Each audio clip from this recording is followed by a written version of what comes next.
Welcome back to the Lord Gizmo channel. Today, we're revealing our top 5 mining and manufacturing videos that broke the internet. Get ready to be amazed.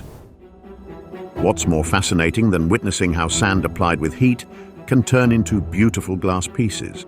In today's Lord Gizmo video, we will take a look at how glass is made from sand. But before that, please don't forget to give this video a thumbs up and subscribe to our channel for more related videos. Of course, the first step of this process involves gathering the raw materials. In similar processes, the main ingredient is silica sand and other essential components like soda ash, limestones, and other additives. The sand needed is collected from this site. Before processing everything, a trained worker will check the appearance and condition of the sand. Then, it will be moved to the next step using conveyor belts. The sand will be funneled through these machines onto the next.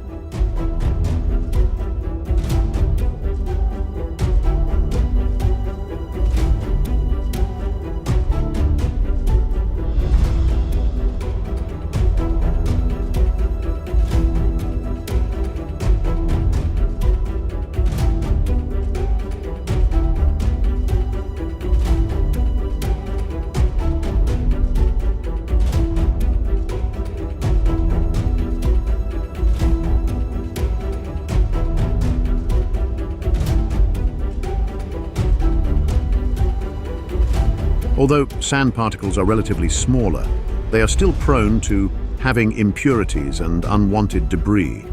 To remove these, the collected silica sand is washed with water. Since we are looking at the process inside a large facility, they use these huge machines with water sprays to make the whole step efficient and easier. The use of water helps in removing large debris, clay particles, and organic matter from the sand. In some facilities, they even go to another level by using other techniques like agitators, screens, and gravity-settling tanks. Regardless of what method is used, removing the impurities is the goal of this step.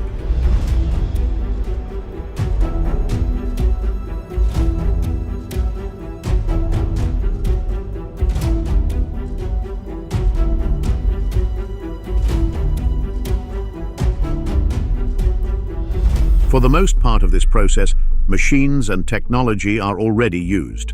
This facility has several systems and connections that make the flow of things smoother. In fact, these machines also have different monitoring tools and screens to help ensure a consistent movement and process. Despite these technological advancements, the workers in this facility still manually start them. They also need to monitor everything physically to make sure that nothing goes wrong. These machines are the same ones that help the sand move to the next step.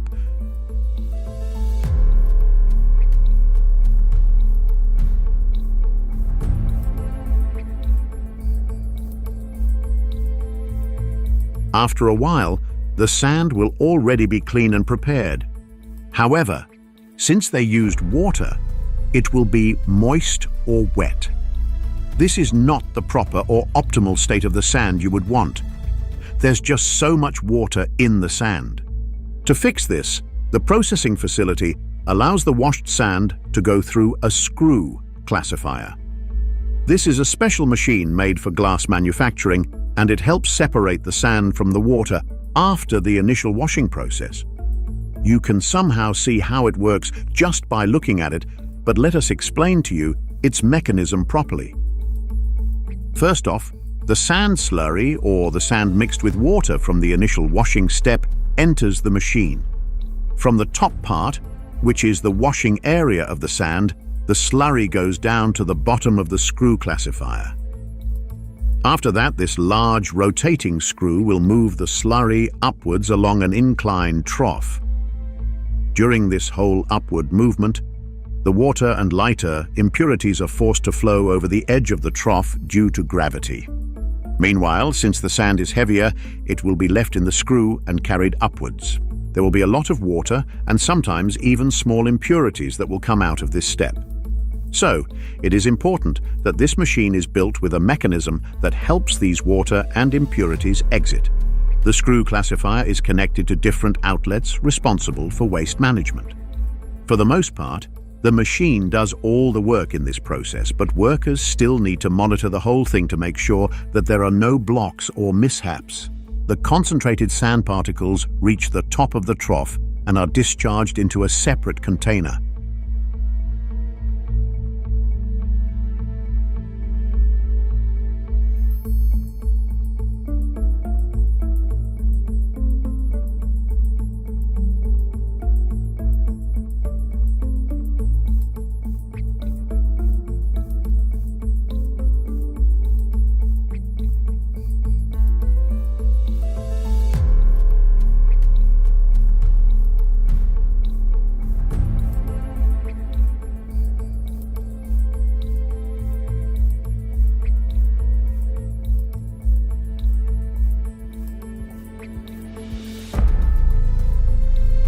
Speaking of concentrated sand particles, they will be pushed over to the edge of the machine. It is very fascinating how a wet slurry like this can turn into fine sand. The excess water will be channeled to a different outlet, so it does not get in the way of the clean sand. On the other hand, the sand will be moved upwards via a conveyor belt. This is in preparation for stockpiling them as they wait for the next step.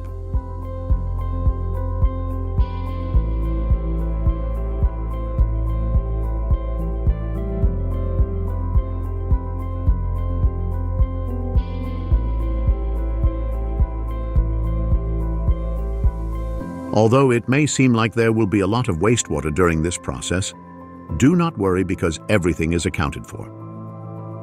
This facility has already built its own mechanism of making sure that it does not disrupt the environment, but at the same time still get the job done.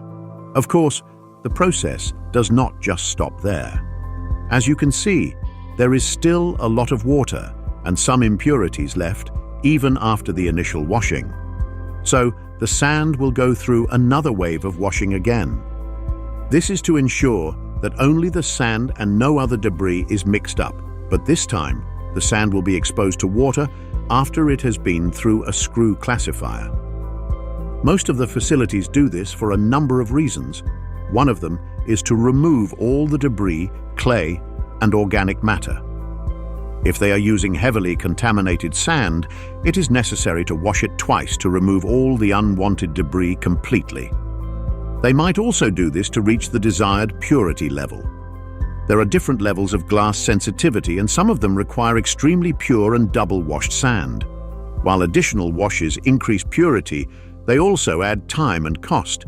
Facilities strive for a balance, sometimes using a two-stage process if it offers the best combination of purity and efficiency for their specific needs.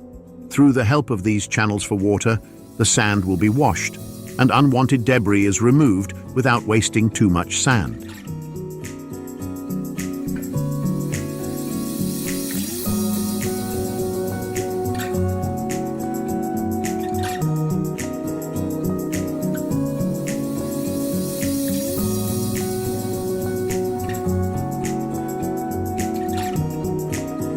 This washing process is essential to ensure the quality and clarity of the glass produced. Interestingly, the purity of the sand used directly impacts the transparency and color of the final glass product. For instance, high-quality white silica sand is often preferred for producing clear glass, while sands with iron oxide impurities may result in green-tinted glass. This attention to detail underscores the precision required in glass manufacturing and highlights the importance of sourcing the right materials for producing different types of glass.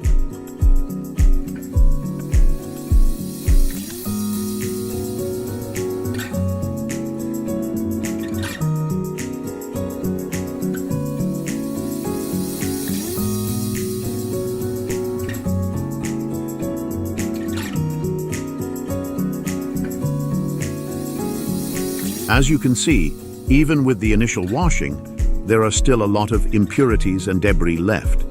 This is why an effective and efficient second washing is needed.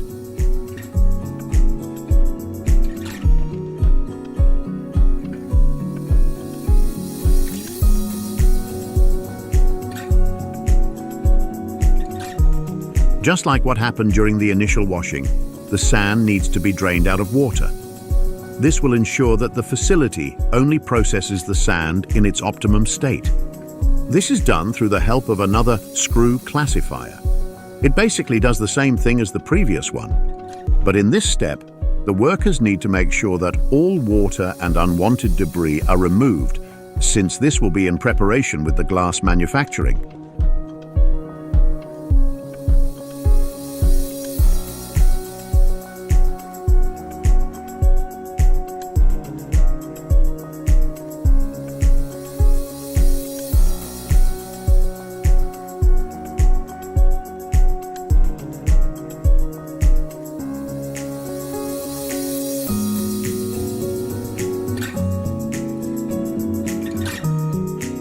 After that, the sorted-out sand will be stored using the stockpiling method.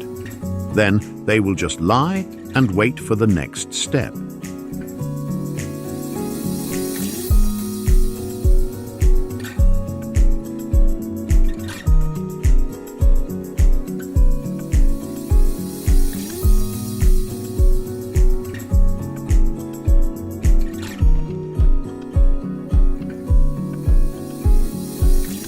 Eventually, the processed sand will be transferred to the glass manufacturing facility. It is important to know that in some facilities, they also use recycled glass to form another glass product. Regardless of what the material may be, these will go through melting. The prepared mixture, called the batch, is loaded into a furnace and heated to extremely high temperatures, around 1500 degrees Celsius. This intense heat melts all the ingredients, transforming them into a molten glass liquid. The molten glass is then shaped into its final form depending on the desired product. There are different forms of glass depending on what the facility makes. Then, the formed glass is cooled down rapidly but not too quickly through the controlled cooling process, called annealing. This process relieves internal stresses that could cause the glass to crack. Then they are finished and prepared for market distribution. The silvery white metal, soft and ductile element known as aluminum is also considered to be the most abundant metal in the Earth's crust. Its prominence has led experts to discover the use of aluminum in many items. These days, aluminum is a known component in making cans, foil, building materials, and more. This element is gathered through mining and subjected to meticulous process before they become such. In today's Lord Gizmo episode, we will dig deeper into those processes. But before that, please don't forget to give this video a thumbs up and subscribe to our channel for more related videos. Even when aluminum is common, they are not found just lying around anywhere. They are acquired through mining areas that are known to hold aluminum. They need to acquire bauxite or the reddish rock with a high aluminum oxide content through mining. They start off by clearing the land through the help of these huge dozers and dump trucks. Then, they drill holes with calculated distances each. These holes hold the explosives they will use to break down the rocks in the area.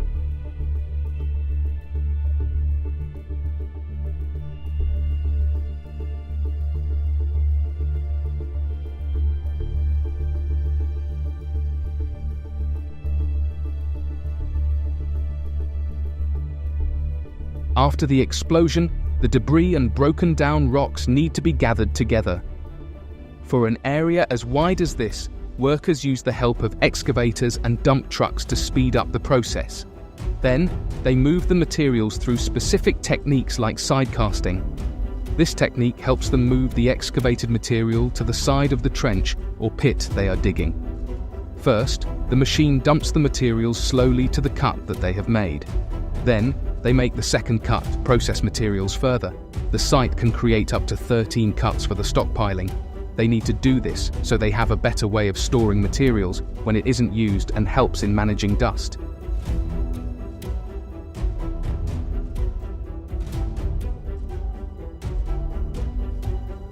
In any mining operations, especially the ones that use explosives, it is normal to encounter different sizes of debris. If side casting helps manage the smaller ones, stockpiling is a technique used when it comes to relatively larger ores. These ores are transferred to this area through the use of conveyor belts that move them from one point to another. They also use cranes and similar structures to assist in forming the stockpile.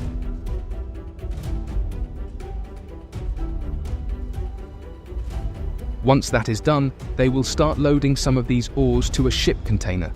The goal of this step is to prepare the ores or rocks for a longer transportation to the processing facility. The containers need to be locked and secured to avoid any unnecessary loss while traveling to the port. Once it has arrived, they will slowly load the ores to a ship and deliver it to the processing facility. After some time, the carrier ship will arrive and will be bound for docking. In this case, the processing facility is in Gladstone, and they now have to unload the bauxite inside the ship. Then, they take it to local refineries so they can turn it into alumina. The first step in extracting aluminum from bauxite is digestion with caustic soda. In this part of the facility, the bauxite is crushed into fine powder to make sure that they interact better with other components. Then, this machine, also known as a digester, helps facilitate the mixing of crushed bauxite and caustic soda or sodium hydroxide. The caustic soda reacts with the aluminum hydroxide minerals in the bauxite, causing them to dissolve. After reaching a certain texture, the mixture will be heated to a specific temperature and held under pressure. This accelerates the whole process and helps form the solution of sodium aluminate, or the compound containing sodium, aluminum, and oxygen. The process does not end there. The clarified products of the previous steps still need to go through further processing. Most of the time, they need to be transferred to another facility too. This one helps in the addition of seed crystals and calcification.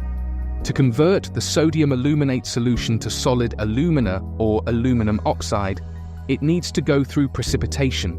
However, this will not happen if the tiny seed crystals are absent. So, they heat up the sodium aluminate solution to help it reach the optimum condition for this step. After that, they slowly add the seed crystals to provide a surface for the dissolved aluminum hydroxide to attach and grow. They use casting pans and other tools to speed up this process. As more and more aluminum hydroxide molecules attach to the seeds, visible alumina crystals begin to form. The process of calcification begins once the seeding is complete. When this happens, the workers need to separate the solution from the pan to gradually lower its temperature in a controlled manner. As the temperature decreases, the solubility of sodium aluminate in the solution decreases. This means the solution can no longer hold as much dissolved aluminum hydroxide. Consequently, the dissolved aluminum hydroxide starts to come out of solution and deposit onto the seed crystals, forming larger and purer alumina crystals. This is important for the later stages of alumina processing and aluminum production. The alumina crystals are then separated from the remaining sodium aluminate solution through a series of thickening and filtration processes. The recovered alumina crystals undergo washing to remove any residual impurities. The purified alumina is then dried and calcined at high temperatures. Now, let us talk about the final stage in preparing the anode for aluminum smelting. Anodes are large blocks of carbon used in the pots or electrolytic cells, where aluminum is extracted from alumina. The first step is to prepare the pre-baked block of carbon, or the pre-baked anode block. They are shaped and designed as such to make sure that the operation remains efficient even with such large materials. Then, they are moved from one place to another through the use of conveyor belts and machines that act as a system.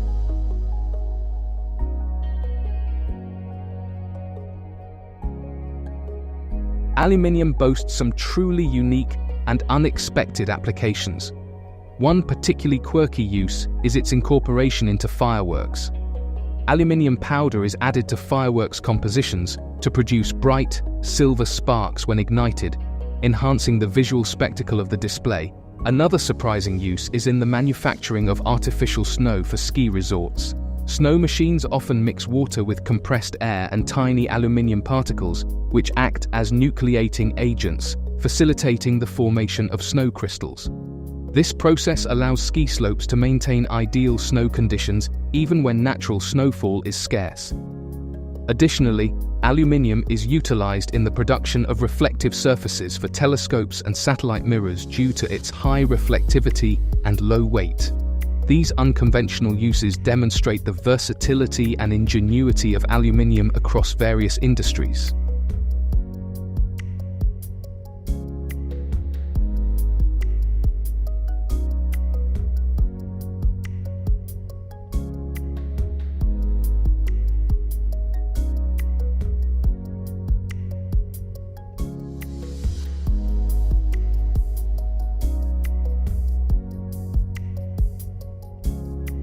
Then, the steel rod is positioned in a precise location within the pre-baked anode block.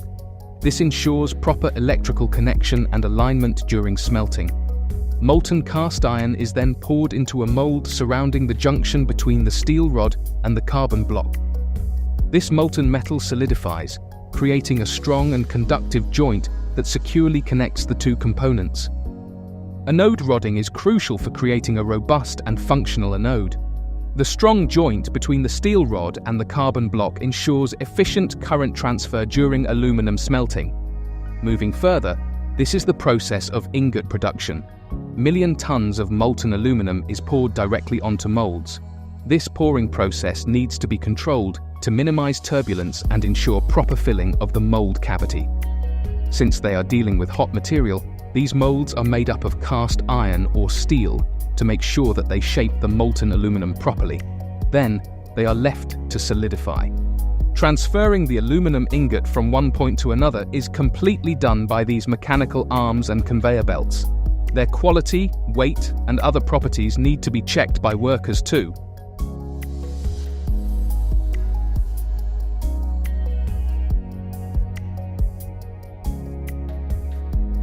The previous clips you saw shows you how smaller portions of aluminum ingot are formed, but what if the facility needs bigger ones?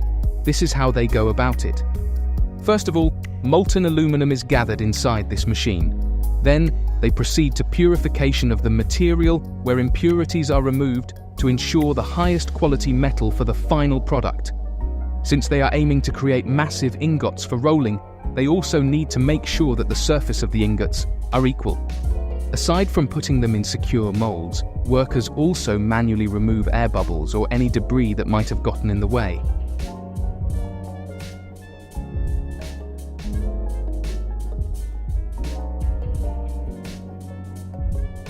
Then they start off the casting process. In this step, workers might use multiple ladles or crucibles to fill the mold in a controlled manner to minimize. This helps minimize or remove any turbulence. In this facility, they also practice the process of electrolysis to extract the aluminum that they need. The molten aluminum is processed inside a hot furnace and will be left there for quite a while. After that, they will achieve aluminum in its purest form, which is liquid at 700 degrees Celsius. This condition of the aluminum makes it easier for the workers to pour it into any shape or form. Finally, they are left with these massive aluminum ingots.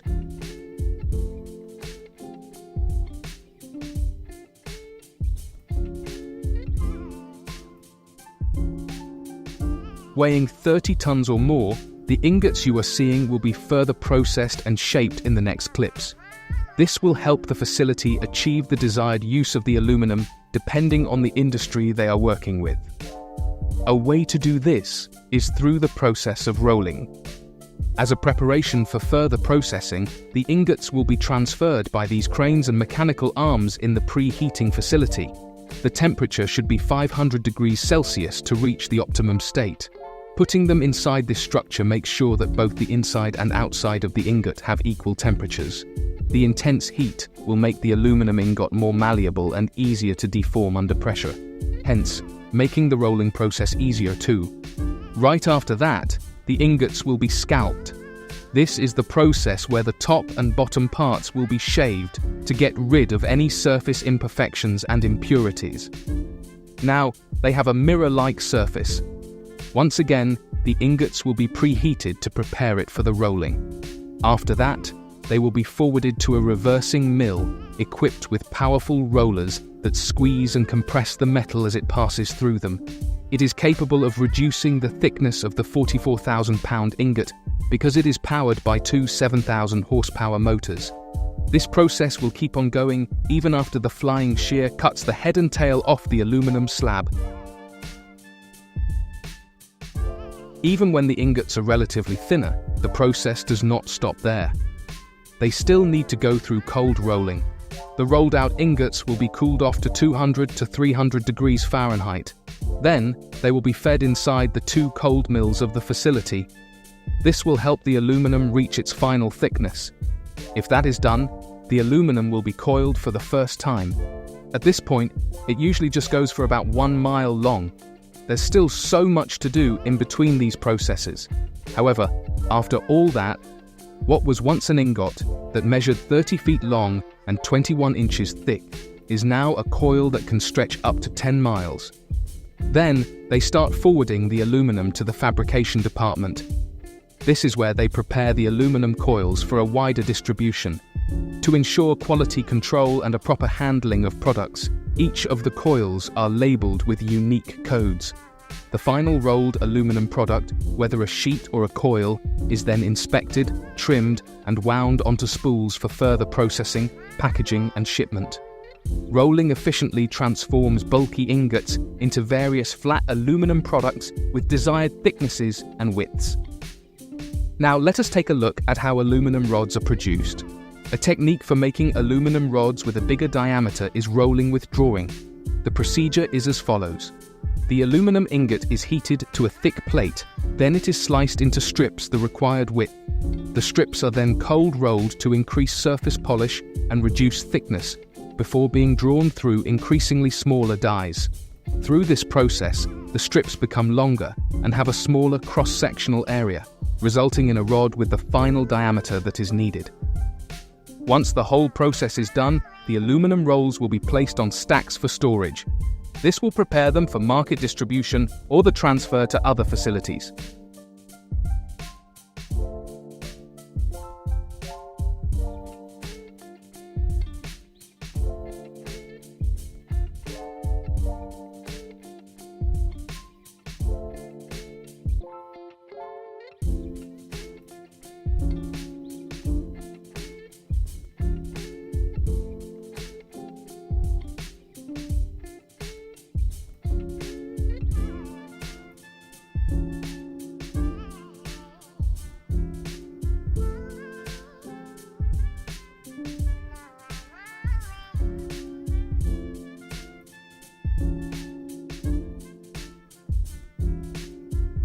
Would you believe that this whole process actually lasts for 6 months or so? Yes, you hear that right. Before industries can even enjoy the versatility of aluminum, the processing sites need to patiently process them, from rocks, bauxites, to molten materials, and now to the finished product.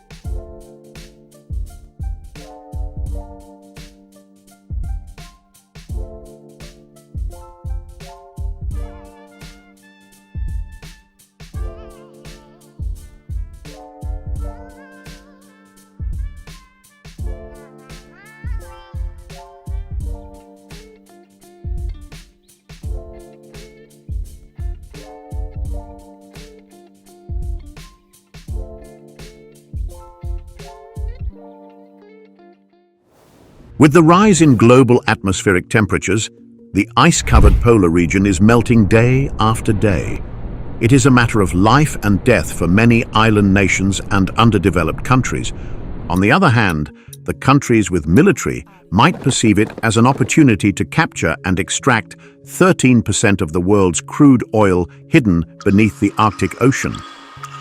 Overall, this uncharted territory of the Arctic has more than 90 billion barrels of crude oil and 1/3 of the global natural gas deposits. Globally, about 35 billion barrels of crude oil are used each year. The race has already begun, and Russia, the dominant force in the region, is ahead of the game, capturing the barren territories of the Arctic with its military might.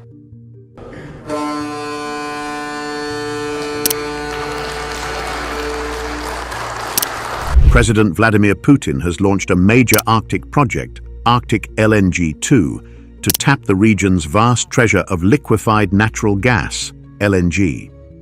This ambitious endeavor will not only secure Russia's position as a major energy player, but also cement its status as a global superpower. But Russia is not alone in this quest. The United States, though not a signatory to the United Nations Convention on the Law of the Sea, is working to expand its own claims to the extended continental shelf. Canada, Norway, and Denmark are all jostling for position, each seeking to claim a piece of the Arctic pie. This black gold has always been central to international affairs. From waging wars to racing cars, from budgeting economies to producing electric power, and from firing stoves to changing the climate, hydrocarbons influence the world in a million ways. After all, it is the fuel of our modern world. Although hydrocarbons started forming underneath our Earth millions of years ago, scientists discovered their power to run engines in the late 19th century. Since then, the world has seen a huge transformation.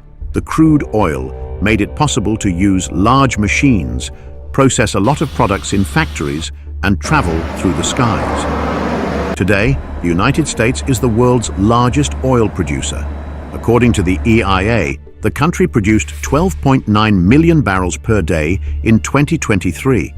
It becomes 4.7 billion barrels per year, which is approximately 12% of crude oil globally produced in a year. The first oil well was also drilled in the United States by the Pennsylvania Rock Oil Company in Titusville, Pennsylvania. But how is crude oil extracted? Why is seismic equipment deployed before drilling? How does a drilling rig work, especially when there is no way of directly drilling down to Earth? Let's find out. But first, it's worth noting that crude oil extraction is as difficult as rocket science. Here, we attempted to briefly explain the important crude oil extraction processes for our common audience. Hopefully, you have already subscribed to our channel. Before doing anything, the geology of the site is meticulously studied. For this purpose, seismic trucks are used. A seismic truck features a vibration device. This piston is connected to a hydraulic system that supplies the force needed to make the ground tremble.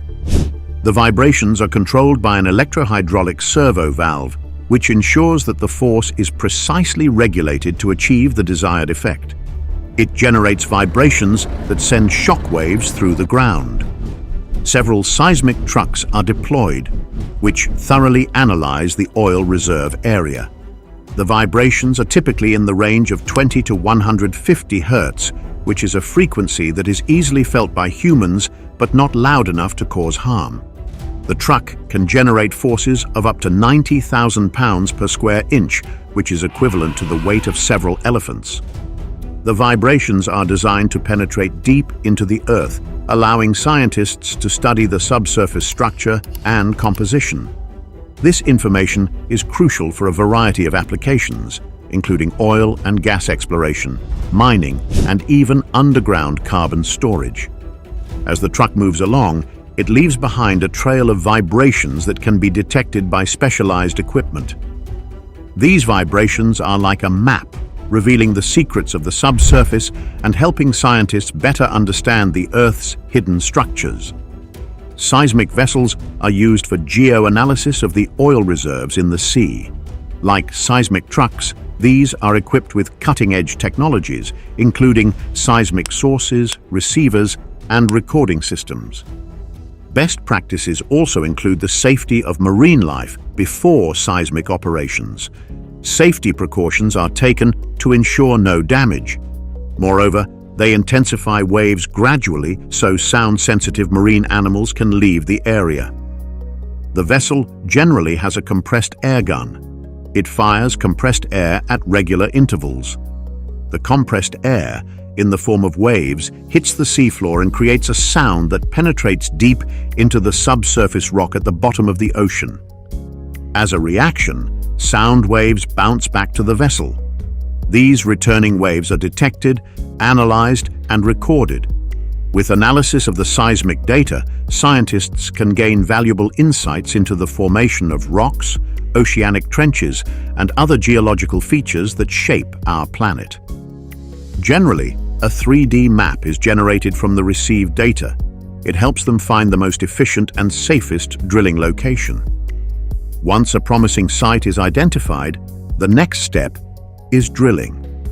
Oil companies contract with specialized drilling firms and pay for labor and rig day rates.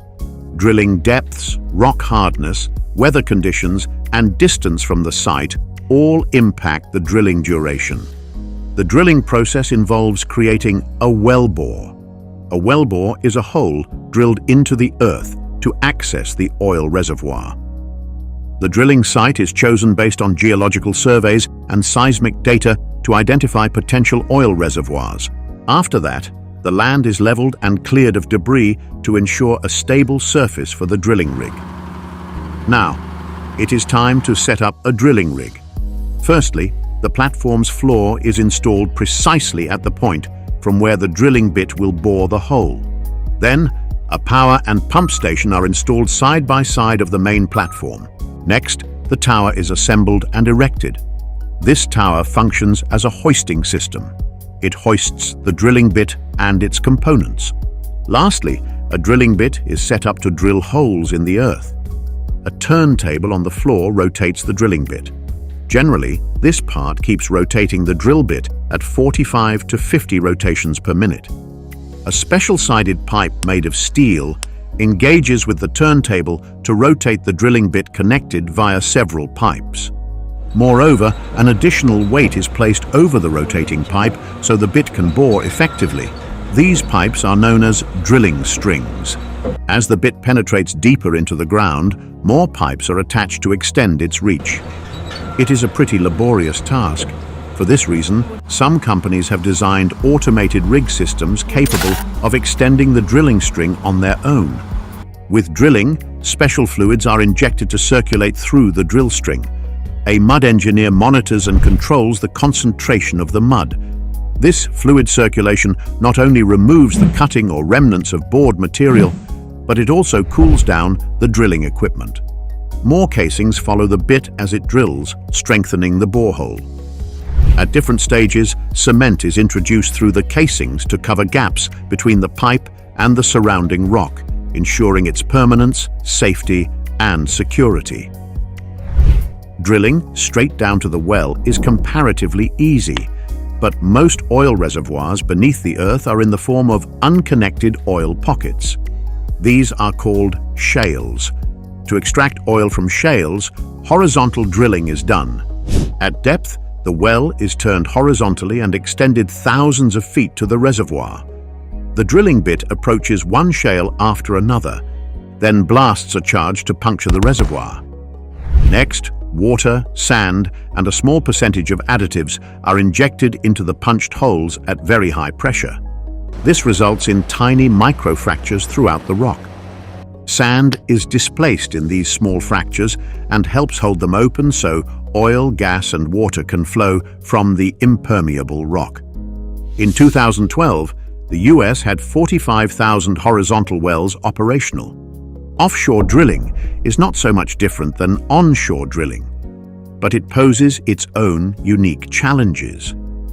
For instance, drilling work is handled from a floating ship, which is thousands of feet above the drilling point.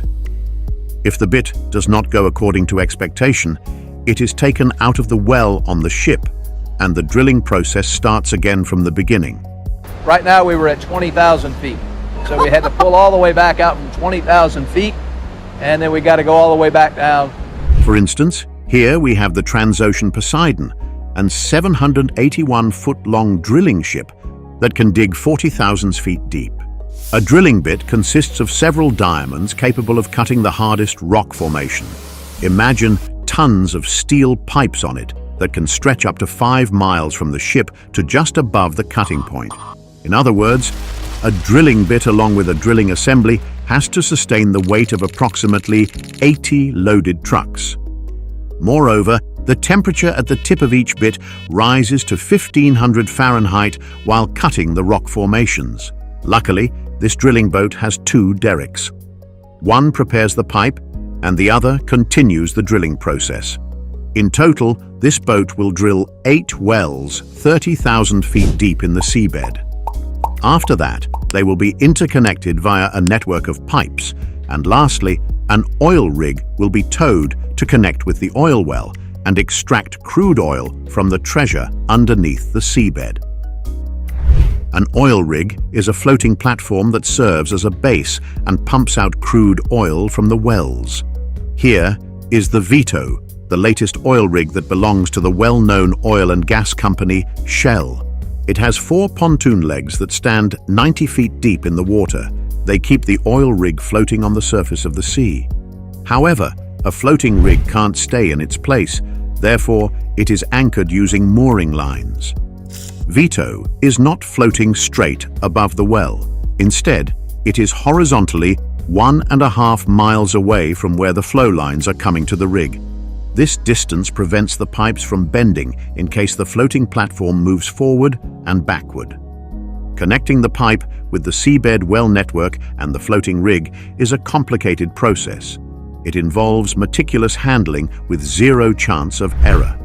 To do this, miles of thick pipes are joined together, and they are spooled up on the giant reel of a ship. Here, the Seven Seas ship is ready to lay the pipe on the seabed. It floated to the spot above the wellhead. Then, a ROV dives into the water. It connects the pipe hanging from the ship to a pre-installed anchor on the seabed. Then, the ship releases a pipe to lay the pipe on the seafloor. The angle between the ship and the pipe being laid plays a critical role. For this purpose, the ship's rear tower is raised and lowered as needed. If the angle is too inclined, the pipe will buckle and distort permanently. If the angle is too obtuse, the ship will destabilize. To connect the flow lines with the oil rig, a remotely operated vehicle is used. It hangs the flow lines to the boat winch, standing at a distance from the oil rig. Next, the flow line is pulled up on the surface. When the flow line reaches close to the surface of the water, it is slowly moved toward the oil rig to transfer the load from the boat to the rig. Here, the 300 tons of steel pipes are dangling in the water. In such scenarios, there is no room for mistakes. Next, the ROV carefully takes the flow line head to one side of the pontoon. There, it is locked, which puts smiles on the team. Once the drilling is complete, the drill pipes are removed and the well is completed by installing a casing and cementing it in place. It prevents the well from collapsing and ensures the oil and gas flow freely. From the oil well, a sucker rod pumping unit extracts the oil. It is the most recognized piece of surface equipment used in the extraction of oil. People call it by different names such as horsehead pump, donkey pump, thirsty bird, and even dinosaur pump. However, it is widely known as pump jack. A high-speed electric motor runs the pump jack through a gear reducer attached to the rotating system. The rotating system features a counterweight connected via a crank to the gear reducer. A pit arm also joins it with the walking beam. This counterweight counterbalances the weight of the sucker rods and the fluid being pumped. The sucker rod has a head at its end, which is often called a horsehead.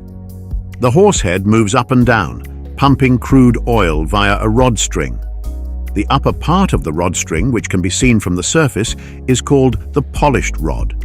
It moves through a stuffing box that prevents leakage while pumping. It also directs the oil to the link assembly. After drilling, the oil is extracted from the reservoir. This is the production phase, where the oil is brought to the surface through a process called primary production. The oil and gas are extracted from the well using pumps and other equipment. The primary component involved in pumping out crude oil from the well is the sucker rod pumping unit. This unit consists of a sucker rod, a plunger, and a pumping jack. The sucker rod is connected to the plunger, which moves up and down inside the well bore, creating suction and pressure to extract oil from the well. Down in the earth, there is a downhole pump. It contains a plunger with a traveling valve and a standing valve. When the plunger goes down the pump chamber, the moving valve is open, but the standing valve is closed. When the plunger travels back up, the traveling valves close. The standing valve remains open, sucking in additional fluid from the reservoir. In this way, the pump continuously pumps out the crude oil. Now, we have crude oil, but it is still crude. It requires refining through a refinery that will transform it into the standard petrol we use in our vehicles and other petroleum products. But first, the crude oil needs to be transported. From the onshore well, it can be pumped straight to a refinery through pipes. From offshore, tanker ships transport the oil. Globally, 60% of the oil is transported via these floating oil tankers. Take a look at the Universal Leader. This oil carrier ship is 1,502 feet long and can carry over 4,000 tons of oil. At the refinery, the crude oil is processed to separate the various components. This involves heating the oil to separate the different hydrocarbons such as gasoline, diesel, and jet fuel. The refining process is complex and involves multiple stages, including distillation, cracking, and reforming. The first step in refining crude oil is distillation. This process involves heating the crude oil to around 350 centigrade and turning it into a mixture of gases. These gases are then piped into a tall cylinder called a fractional tower. The gases rise up inside the tower, passing through a series of horizontal trays and baffles called bubble caps. The temperature at each tray is controlled to match the boiling point of a particular hydrocarbon. Different hydrocarbons condense off of the gas cloud at varying temperatures, generating distinct fractions. The fractions produced in the distillation process are then further refined through cracking and reforming. Cracking involves breaking down the heavier fractions into lighter, higher-value products. This process is used to produce gasoline and jet fuel from heavy gas oils. Reforming, on the other hand, involves inducing chemical reactions under pressure to change the composition of the hydrocarbon chain. This process is typically used on lower-value light fractions to produce more gasoline. The final steps involve combining the various streams from the processing units to create the desired petroleum products. The octane level, vapor pressure ratings, and other special considerations determine the gasoline blend. The final products are then stored temporarily in large tanks on a tank farm near the refinery before being transported to locations across the country. From refineries, the final products go to storage facilities and gas stations for consumption. In this network of oil distribution, oil tankers play a crucial role. They distribute the ready-to-use fuel to oil and gas stations every day. But a fully filled oil truck on city roads is like moving with a bomb through residential areas. Something like that happened in Pakistan in 2017 when a fire engulfed 138 people. Next to its borders, the situation is not so different. According to reports, 168,000 Indians lost their lives in road accidents in 2022. Shell started a program, Hum Rahi, for its employee drivers to improve such a dire situation. Many lives can be saved by analyzing the traffic patterns, ensuring the driver's health and improving their comfort. The refined products are then transported to storage facilities and, eventually, to consumers. It includes a network of pipelines, rail cars, and tanker trucks. This transportation process is critical since it ensures that the products reach their destinations safely and efficiently. However, the air forces have found a new way to supply fuel to their jet planes and aircraft. For years, Orbit Fab, a US-based company, has been trying to build a network of gas stations in space. If it succeeds, would you like to travel in space? Let us know in the comments below. In May 2024, the largest coin collection is set to go on sale. It belonged to a Danish businessman named Brune, who died 100 years ago. He collected over 2,000 coins from Denmark, Norway, and Sweden. According to some experts, Brune's collection could be worth up to $72 million. He started collecting coins when the world was going through a great war. But the history of coins is thousands of years old. In the Iron Age, people started making coins. The first coins are mostly linked with the Iron Age of the late 7th century BC, particularly with the state of Lydia. Some historical evidence highlights that coins made of gold and silver existed even before this time, and they were called electrum. Interestingly, the famous ancient Greek poem Odyssey mentions the usage of coins during those times. Since then, coins have been in production. Nowadays, almost every country produces its own coins. In 2023, the US alone produced more than 11,381,640,000 coins. But today, the manufacturing of coins is very different. Next up is the step-by-step process of coin manufacturing. Why have some governments stopped the production of pennies? Why do they spend billions of dollars on coins? And what is the future of metal coins? Before diving into details, why not ask you to like, share, and subscribe? You may be aware of the famous phrase that a coin has two sides, heads and tails. In reality, a coin is much more than that. Its edge can be plain, reeded, lettered, or decorated. The raised edge on both sides is called the rim. It is intentionally given to coins that help protect the coin's design from wear. From the end of a coin's rim, there starts a plain surface called the field of a coin. It is inscribed with special words. They call it the inscription of a coin.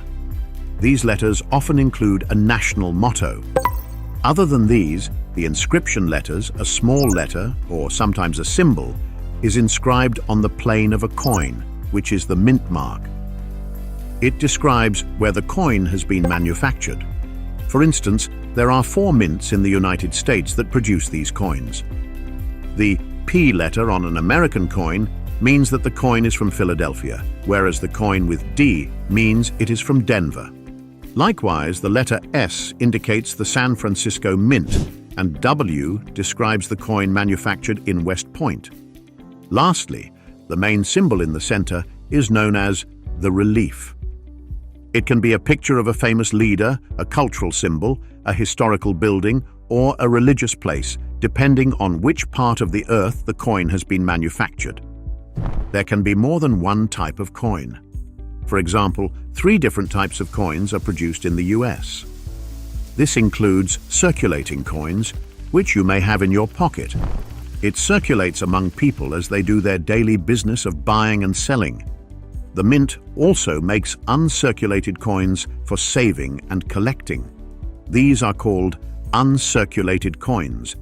They are not intended for general circulation, but are available through a mint or a local coin dealer. They are produced the same way as circulating coins, but with quality enhancements to create a brilliant finish. Another type of coin is called proof. The term proof refers to the coin's finish. These are the finest quality coins. They have a mirror-like background and frosted design details. The mint uses a unique procedure of manually loading burnished coin blanks into presses with highly polished dies. Each coin is struck at least twice to emphasize the design features. No matter what you make, everything comes from the earth. Coins can be made of gold, silver, copper, nickel, or alloys. Although for thousands of years mankind has been making and using coins, manufacturing modern metal coins is not as simple as it looks. A coin is not a coin without its art. The personnel who make these arts on the coins are called medallic artists. Typically, they engrave the approved design on a mixture of clay and plaster. This is one of the ancient practices still effectively in use. However, every artist can choose the sculpting medium based on how they want to represent the design and their experience with each technique. Lights and shades work differently on the metallic surface of a coin than on a clay sculpture. Moreover, engraving an art with great detail becomes impossible because the outlines of an art are often smaller than the thickness of a hair. Most people don't even understand, or putting detail in, it's like 3 and 4 times the width of a human hair. This is the reason the final sculpture is scanned and transformed into digital media for further detailing. It is a different medium, but it's not sculpting and it's not painting or drawing. It's like a hybrid of the three. It's amazing what the digital tools allow for. I can just enlarge the coin to huge on my screen and get infinite detail on there, which really wasn't possible with the plaster being maximum 8 or 9 inches. Once the coin art is ready, its data is then fed to a machine, which, with CNC technology, creates the replica on a metal piece called the master hub. It has a positive image, the way a medallic artist created it. Then, the master hub is used to make master dies. A hubbing press transfers the image from the master hub to the cone-shaped end of a metal piece called the die blank. The press presses the hub and the die together with up to 265 tons of force, depending on the denomination. In this way, multiple dies are made for a specific coin. Dies are like a photo negative, displaying the design in reverse. During ancient times, they didn't have anything like a CNC machine. Therefore, they used to simply engrave an art on a coin die. In recent times, before CNCs, there were mechanical machines used for engraving coin dies. The art was created on a clay sculpture, as it is today. Then, a large metal coin was created with the same art features. This master coin is then set on a machine that follows the engraving to create a replica but has a smaller coin-sized die. As soon as the CNC engraved coin die is ready, it's time to produce coins at massive levels. For this purpose, blanks are made using a punching machine. The machine punches out a long metal coil to produce plain, coin-sized blankets. In the United States, the Mint uses a 1,500-foot long metal coil. These metal coils meet the criteria of each denomination. The blanking machine not only punches out the blankets, but also straightens the feed metal coil. It cuts at a rate of 14,000 blanks per minute. Different coin types have different diameters, but mostly they are of the same thickness. The punching machine also makes a lot of scrap metal from the coil. It is called webbing and comes from the part that does not get punched out. So, they will shred it, recycle it, and reuse it again. Once the batch of blankets is ready, it is transported to the annealing furnace for the next stage. Annealing is a gradual heat treatment process that changes the physical and sometimes the chemical properties of a material as well. It works differently for different materials. For instance, glass is annealed to reduce internal stress and the chances of fracturing. Blanks are annealed to get them ready for striking. Annealing softens the metal, allowing it to be molded without breaking. The annealed blanks will hold the pattern better when struck. In an oxygen-free atmosphere, the annealing furnace warms the blanks to temperatures as high as 1,600 degrees Fahrenheit. Next, they are immersed in a quench tank filled with slippery water that rapidly reduces their temperature. The slippery water consists of water, citric acid powder, and lubricants that prevent the blanks from adhering together. Next, a machine pulls the blanks from the quench tank and drains them. The Philadelphia Mint employs a cylindrical machine known as a whirlaway, which gently rotates as it pulls blanks from water. The Denver Mint employs a giant scoop known as a skip basket. The blanks move from the quench tank to the washing area. After washing and drying, the coin has to be upset. Upsetting means the coin's edge is deformed to give it a raised rim. For this purpose, an upsetting machine is used. It feeds the blanks into a groove slightly narrower than its diameter. This results in pushing the metal up around the edge to form a rim. The coin's rim is intentionally created to protect the final coin from wear and make it stackable. Now, as the planchets are ready, they need to be struck with the prepared dies. Dies work as stamps on coins. When the dies come together, the planchet metal forms the pattern, but the coin gets the raised outlines. A coin is struck at once by both sides with the respective dies. The US Mint has different press machines for coin manufacturing, but they all work in the same way. They struck the circulating coins once with 35 to 100 metric tons of pressure. Proof coins are specially struck twice with up to 540 tons of force to give them the best finish. A circulating coin press can strike at a rate of 750 times per minute. This means the Philadelphia Mint can produce 47,250 coins per minute with its 63 presses. Likewise, the Denver Mint has 54 presses, and it can produce 40,500 coins every minute. Finally, the coins are ready, but they need to be inspected. An inspector checks samples for faults. If they pass the inspection, they proceed to pack. My job to make sure that when we say a coin is 24 karat gold, that it's 24 karat gold, it's 22 karat gold, it's 22 karat gold, and so forth. If circulating coins fail to satisfy specified requirements, they are fed through a waffler machine. Before sending the coins for recycling, the waffler twists them into wavy lines.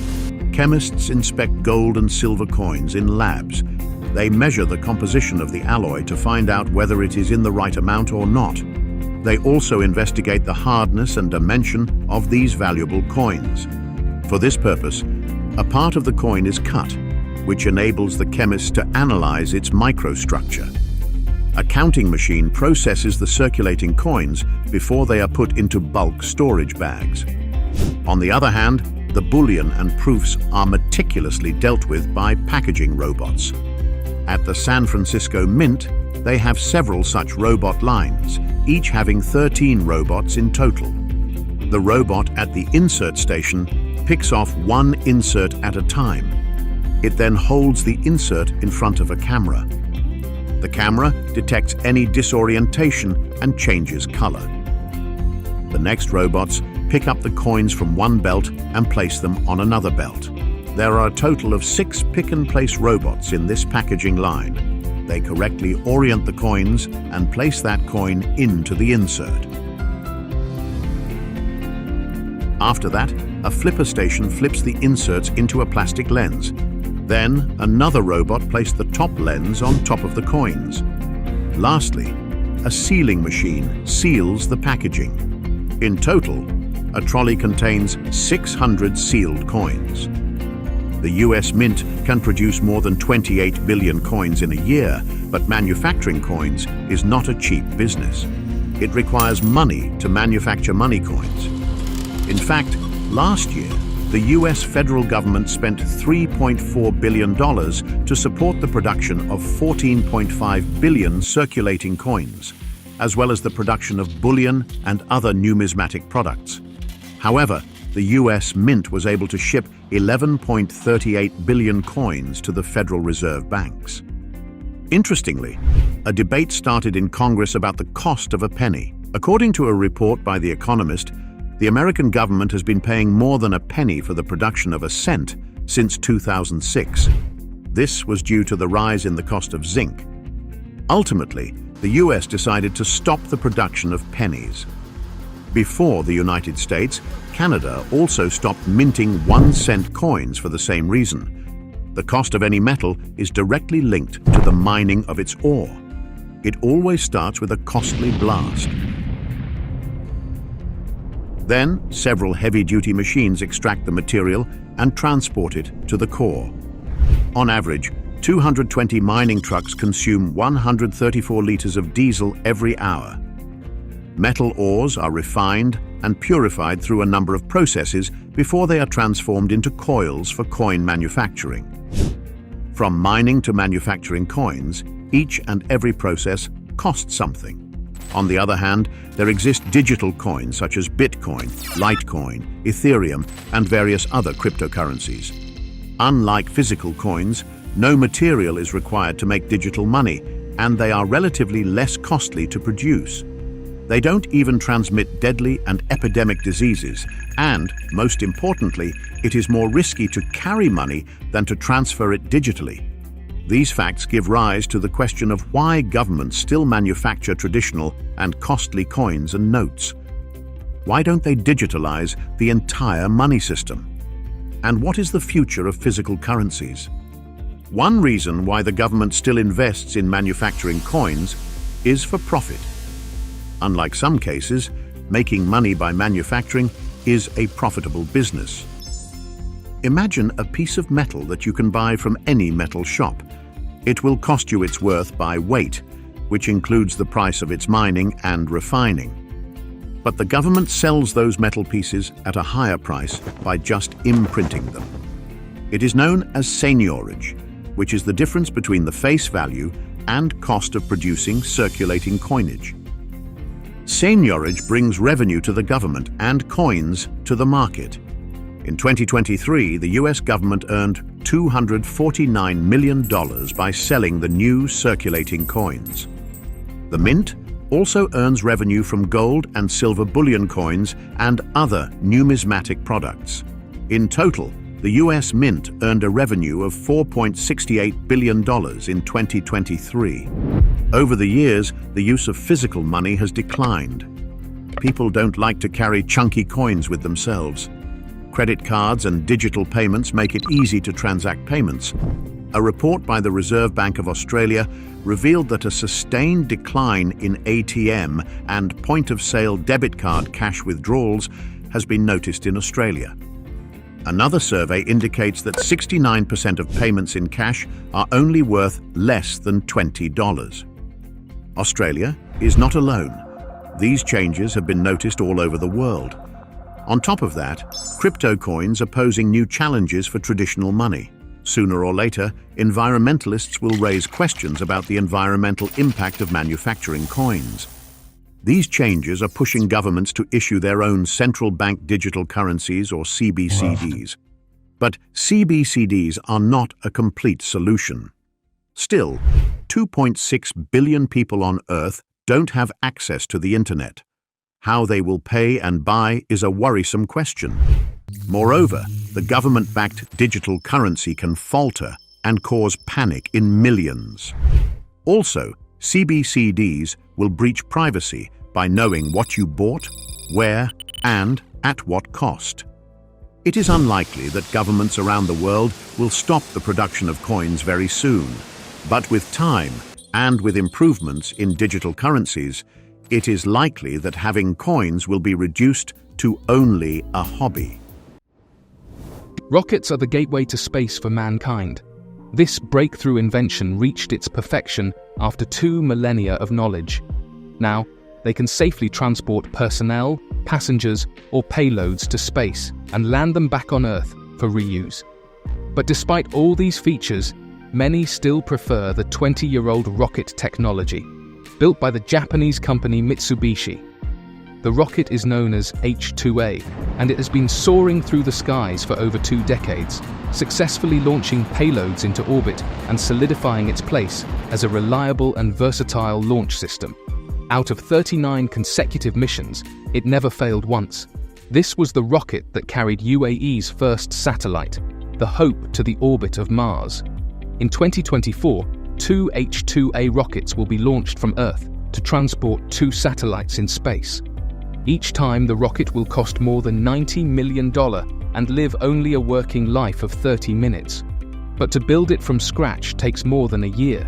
Let's delve into the process of rocket manufacturing, its design, assembly, and launch. You will also see the manufacturing of satellites. Lastly, we will shed some light on new players in the space race. So, enjoy this informative video till the end. Typically, a rocket consists of a cylindrical body with several sections, but a payload at its top nose cone. Following the payload section, The H2A has the second stage fuel section with two separate fuel tanks, one for liquid hydrogen and the other for liquid oxygen. This fuel tank is connected to its engine. Likewise, the first stage fuel section and the first stage engine comes at the bottom. Also, 2 or more solid rocket fuel boosters can be installed. These provide extra mile coverage for the rocket to escape gravity with heavier payloads. One crucial aspect of rocket design is creating a strong yet lightweight body that can withstand extreme temperatures and pressures during launch and flight. To achieve this, engineers use a unique technique involving thin sheets to construct the rocket's body. The sheets used in rocket construction are exceptionally thin, just 17 millimeters thick. These sheets are precisely cut into a specific pattern known as an isogrid structure, measuring around 2 millimeters tall. This innovative design not only minimizes weight but also provides remarkable strength and durability. By using such thin materials, engineers create a remarkably resilient structure capable of enduring intense forces without compromising the rocket's overall mass. The primary step entails fashioning the initial stage liquid oxygen tank. This vital element houses the oxidizer needed for liftoff. Envision this as the inception of the rocket, where every part is carefully constructed with exactness. The fuel tanks of liquid rocket engines constitute a considerable segment of the launch vehicle. Thus, the tanks must be exceedingly slender and lightweight. To achieve this feat, engineers employ a technique known as shaving, carefully removing material from the surface while preserving its durability. This ensures that even though the metal is remarkably thin, it retains the necessary fortitude for flight. To put all of these together, their skilled and qualified workers will slowly do the welding process. This is done with such precision and accuracy to ensure that the rockets they build are safe and of high quality. In this step, individual components such as the valve body, seat, stem, and actuator are assembled according to specifications. They use different kinds of fasteners and torque the valve to complete this process. A rocket, like any other vehicle, relies heavily on its engines, but these engines do not produce any mechanical power. Instead, they produce thrust that pushes the rocket upward. For the H2 rocket, the Japanese developed a cryogenic, liquid-fueled stage combustion rocket engine, the LE-7A. It is the first large-scale liquid rocket engine to be built and manufactured in Japan, making it a noteworthy accomplishment in the field of aeronautical engineering. This engine uses liquid hydrogen and liquid oxygen as fuel, which are stored in 2 separate insulated fuel tanks at extremely low temperatures to maintain their liquid state. The engine uses 2 turbopumps, one for each propellant. The LH2 pump takes in liquid hydrogen from the tank and increases its pressure. The pressurized LH2 is then split into 2 streams. One stream goes to the main combustion chamber and the other stream goes to the expander cycle. The expander cycle is all about using hot pre-burner gas to power a turbine, which further boosts efficiency and thrust by extracting more energy. On the other hand, the LOX pump takes in liquid oxygen from the tank and increases its pressure. The pressurized LOX is then sent to the main combustion chamber. In this way, the LE-7A engine combines hydrogen and oxygen in the combustion chamber and produces high-pressure gas at a rate faster than the speed of sound. The heat generated by combustion exceeds 3,500 degrees Celsius, necessitating that the combustion engine be capable of withstanding extreme temperatures. This is why the nozzle skirt is made of special heat-resistant materials. It works as a funnel that further accelerates the exhaust of combustion gases. To achieve the required tolerances and surface polish, nozzles have to be machined precisely. After that, it is connected to its engine. Now, the engine is ready for the tests. Before firing the engine, engineers often conduct cold flow tests. These tests flow propellants without ignition to check for leaks and ensure proper flow through the engine. The engine is mounted on a test stand and fired while firmly secured to the ground. Engineers monitor various parameters like thrust, temperature, and pressure to verify performance. The engine is tuned to run best at a given altitude and under particular operating circumstances. After building and testing, the engine and the tanks of each stage are connected with each other. Next, the center body section of the rocket is built. It separates the first stage section and the second stage sections. The rocket begins to take on its final form as each piece comes together. In the assembly stage, the dreams set in motion by the contract and the meticulous craftsmanship in manufacturing culminate in the physical embodiment of human ambition, ready to defy gravity and reach for the stars.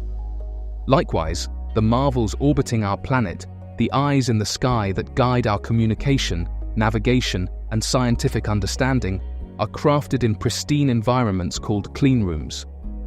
Here, engineers, technicians, and sometimes even robots collaborate to breathe life into satellites, intricate marvels of technology designed to withstand the harsh realities of space. Satellites come in all shapes and sizes, dictated by their mission and functionality.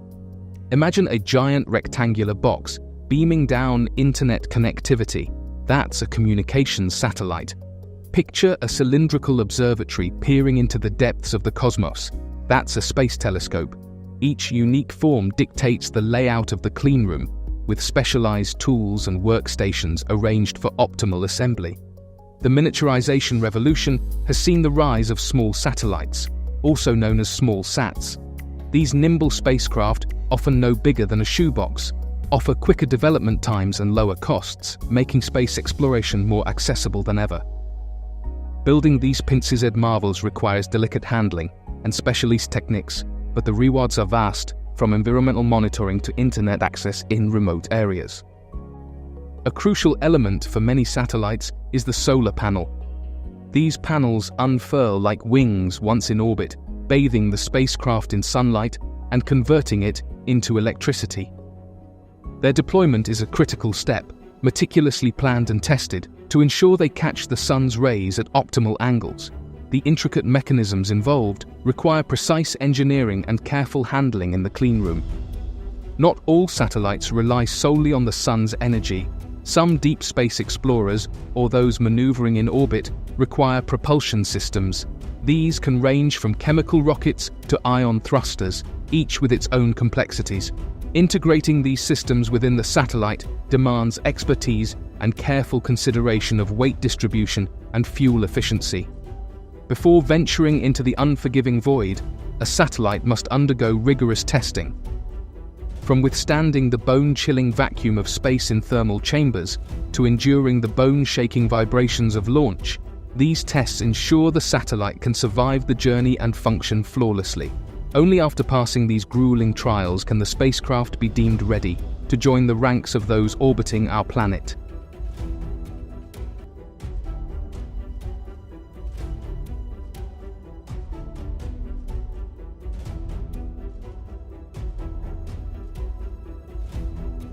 Before finalizing, the sensitive parts of the satellite are wrapped with a thin golden cover. This cover is made of thin aluminum with a special kind of insulation called multi-layer insulation. It serves two purposes. First, it reflects back the sun radiation coming from the sun side, and second, it traps heat from the shady areas. In this way, the temperature on both sides of the satellite remains balanced and endurable. Last but not least, satellites are transported to the launch site with great care and extreme cleanliness. They are housed in special containers. Likewise, the assembled rocket reaches the launch site at Tanegashima in southern Japan. It is slowly erected to place the satellite in its nose cone. This section is known as payload fairing, which ensures aerodynamic protection during launch. It is assembled and installed in a dedicated facility, requiring precise alignment, cleanliness, and a secure connection.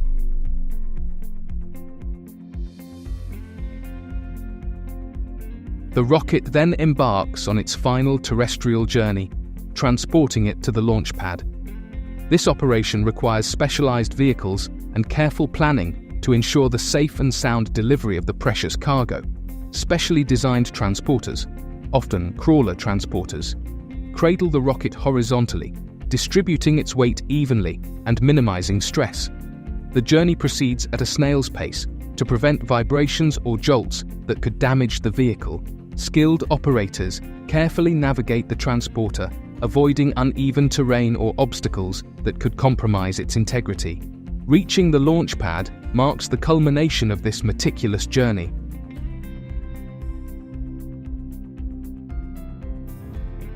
Seriousness, hope of success, and fear of failure are visible on every face in the Launch Control Center.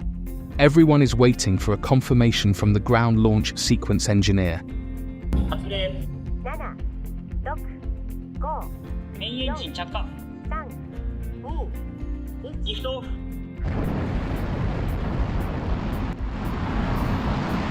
The rocket leaves the ground with flames, largely coming out of the boosters.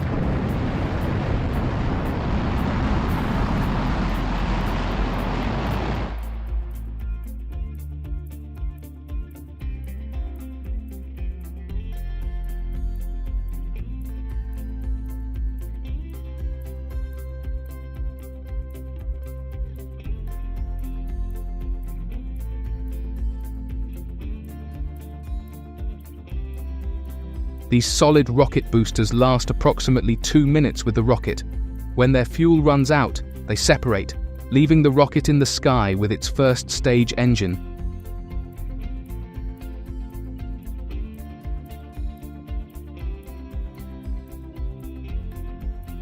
Similarly, the payload fairing is jettisoned after 4 and 10 seconds on account of lower atmospheric resistance at such heights. With that, it leaves the first stage section behind. The second stage engine fires at this point, propelling the now lighter rocket to accelerate in zero-gravity space.